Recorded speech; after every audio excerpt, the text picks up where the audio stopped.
alors que Laetitia Hallyday s'apprête à faire son grand retour à Paris pour y revoir son fiancé Pascal, leur retrouvaille risquerait d'être un peu compliquée. Le restaurateur serait dans une situation délicate.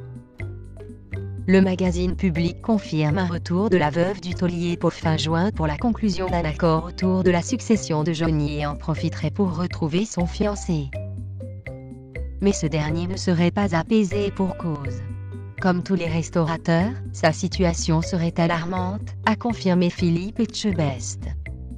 Le top chef de M6, qui se livre lors d'un entretien accordé au magazine Télé Loisirs, où il évoque une reprise en demi-teinte. Les clients ne sont pas au rendez-vous. Si le premier jour, il y a eu une certaine euphorie, par la suite fréquentation aurait diminué.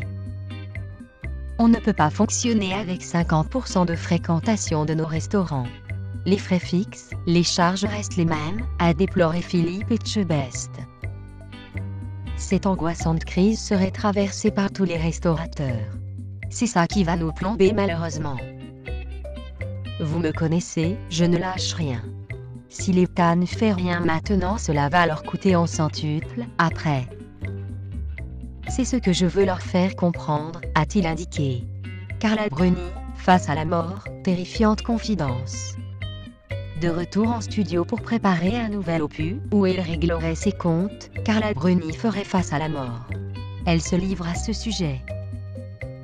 La chanteuse fait la une du magazine Côté France dans son édition du 9 juin, et pour une fois. Il n'est pas question de tension conjugale ou de la fin de sa belle histoire avec Nicolas Sarkozy, le père de sa petite Julia.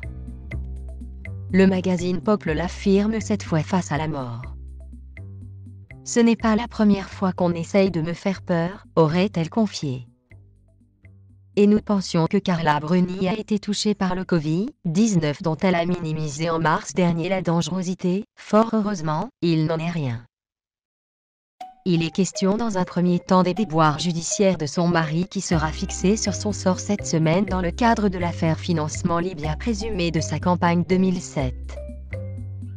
Quant à la prétendue mort, il s'agit d'une vilaine grippe qui aurait cloué au lit l'ex-première dame. Raison pour laquelle il avait renoncé à se rendre au concert des Enfoirés en décembre dernier. Cette maladie serait responsable de 1500 à 2000 décès par an.